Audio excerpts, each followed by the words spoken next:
Pak Rusdi. Ustaz, di medsos sedang banyak beredar tentang hadis menjelaskan suatu peristiwa yang akan terjadi jika Ramadan tahun ini pertengahannya Ramadan jatuh pada hari Jumat. Mohon penjelasannya.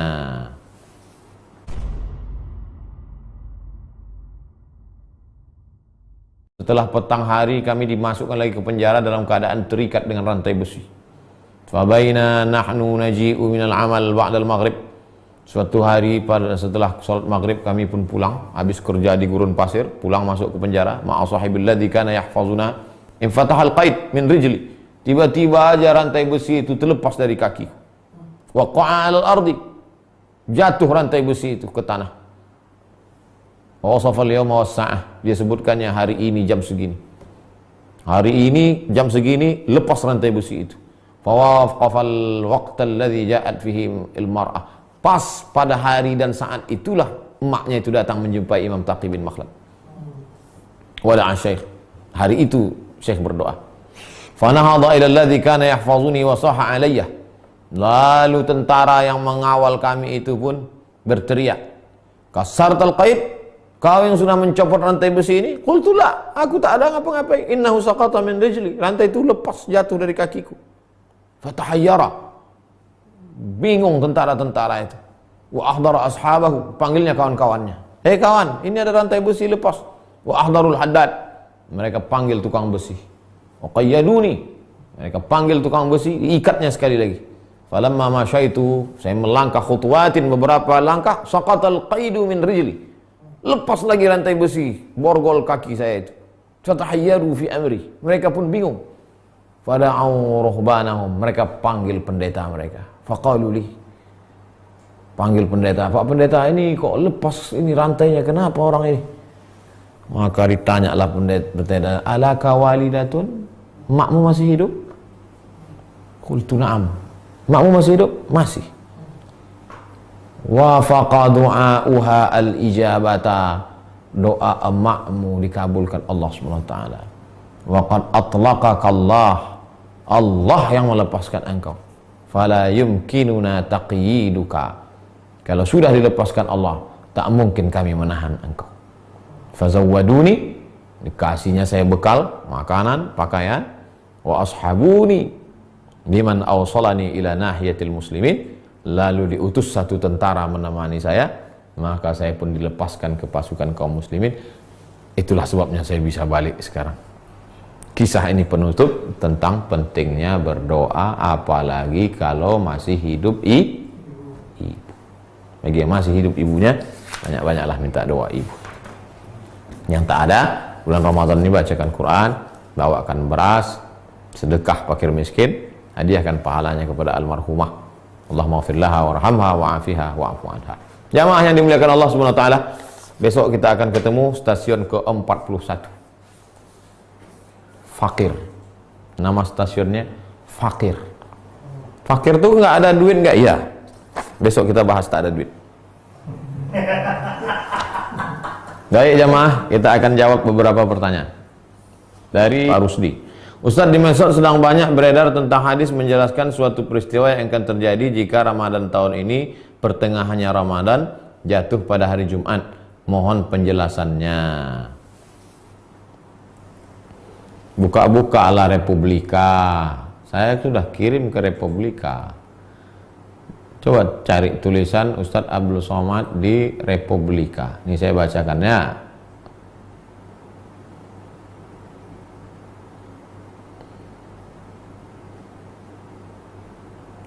Pada tanggal 15 Ramadan, malam Jumat akan terjadi kejutan.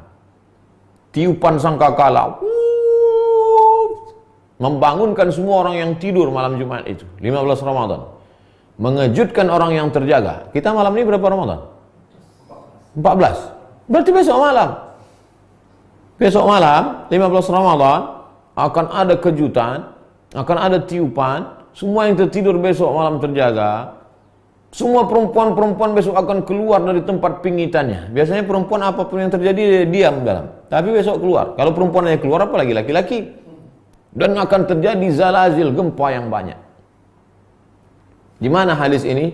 3. 1 dalam kitab Al-Fitan, karya Imam Nu'aim bin Hamad. Dua, riwayat Abu Abdullah Al-Hakim.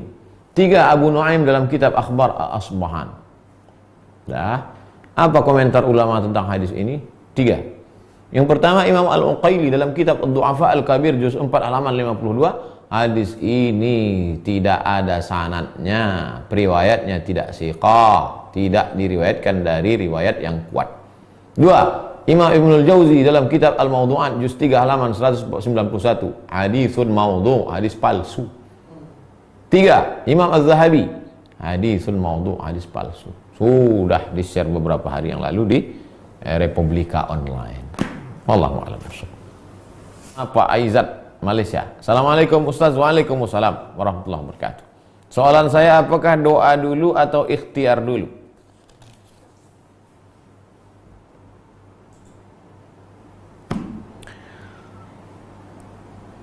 Doa itu tidak rukun, tidak syarat, tidak wajib. Nah, jadi dia tidak rukun, tidak syarat, tidak wajib. Kalau Bapak berdoa dulu, Rabbi habli minas salihin, Rabbi habli minas salihin, Rabbi habli minas salihin. Kau berdoa Rabbi habli minas salihin? Iya, udah nikah? Belum? Ya nggak apa-apa. Nggak apa-apa. Adapun orang sudah menikah baru berdoa. Nah, jadi tidak rukun, tidak syarat, tidak wajib. Kalau mau diurutkan biasanya orang usaha, sehabis usaha ikhtiar, habis ikhtiar doa, habis doa tawakal. Kalau dapat syukur, tak dapat sabar, ridho. Itu urutan yang biasa. Tapi kalau Pak Aizat mau, Encik Aizat mau ubah, berdoa dulu, habis doa baru berusaha, habis usaha baru tawakal. Ya, tak apa-apa, tak masalah. Karena bukan rukun, bukan syarat, bukan wajib. Tiga, Ustadz, apa hukumnya menjual barang KW? Nabi SAW masuk ke pasar. Dimasukkannya tangannya ke dalam. Ya hadza ya sahibat ta'am. Penjual makanan, apa ini? Kenapa yang di dalam ini basah, yang di luar kering? Asabahul matar, kena hujan ya Rasulullah. Kalau basah tak laku. Jadi kami tutup dengan yang kering. Man ghasyana falaysa minna. Siapa yang menipu bukan golongan kami. Jadi ada merek-merek yang asli, original, lalu kemudian dicetak yang KW. Maka dia sudah menipu. Man ghasyana falaysa minna. Tapi ada barang-barang yang memang dia original yang harganya sampai ratusan juta. Kemudian mereka ini memang tahu bahwa ada produk KW-nya, sudah menjadi umum, dan dia tidak merasa dirugikan.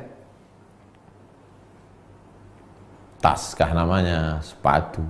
Pokoknya orang yang beli itu tahu bahwa itu KW, dan orang yang makai pun tahu KW. Begitu ditengoknya tas, udah tengok muka KW. Artinya dia tidak memalsukan. Itu memang udah terjadi pada produk itu. Maka itu tidak apa-apa. Tapi kalau dia sendiri atau sekelompok, itu tipu, tak boleh. Tapi kalau kita balik ke kajian kita, menghindari yang haram, takwa. Menghindari yang syubhat, wara.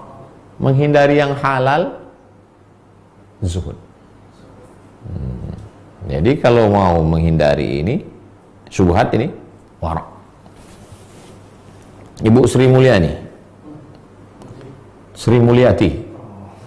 Ustadz, jika seorang sudah haji kemudian meninggal, kain kapan ihramnya boleh dipakai untuk kain kapan? Boleh. Kain kapan ihram itu? Nah, kemarin habis umroh atau haji, kain kapan dibawa pulang. Kan mubazir tuh, dicampakkan di hotel-hotel tuh. Bawa pulang. Tuh kan. Tapi jangan ada niat macam-macam. Jangan pula sengaja disimpan, pesan ke anak-anak, nanti kalau papa meninggal tolong bungkus pakai kain ihram. Untuk apa, Pak? Supaya waktu dicek malaikat, nggak usah diperiksa lah, ini sudah habis umrah.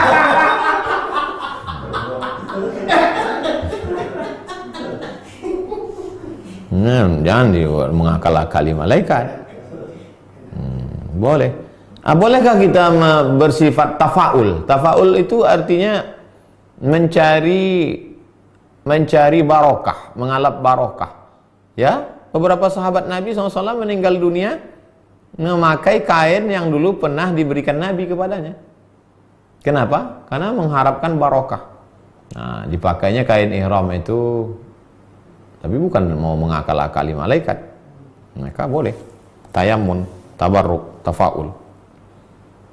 Terakhir, Dwi Sania. Ustadz, bagaimana cara menghadirkan hati ketika berdoa? Ketika kita berdoa, kita lupa apa yang kita ucapkan. Apakah itu termasuk lalai? Lalai lah. Sampai lupa apa yang diucap, atau kemana-mana hatinya.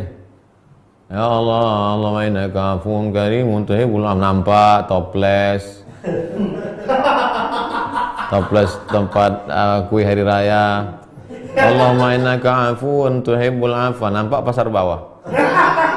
Allahumma innaka afu. Itu namanya hati tak hadir, teman.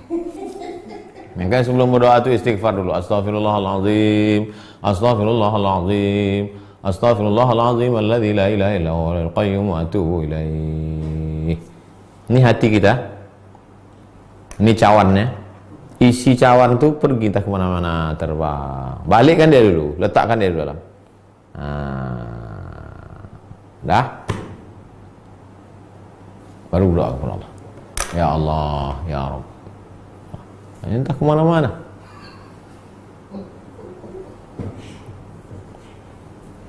Ya muqallibal qulub, engkau yang membolak-balikkan hati, sabbit qulubana, kokohkan hati kami ala dinik, dalam agamamu, wa ala ta'atik, dalam ketaatan kepadamu, ya Allah.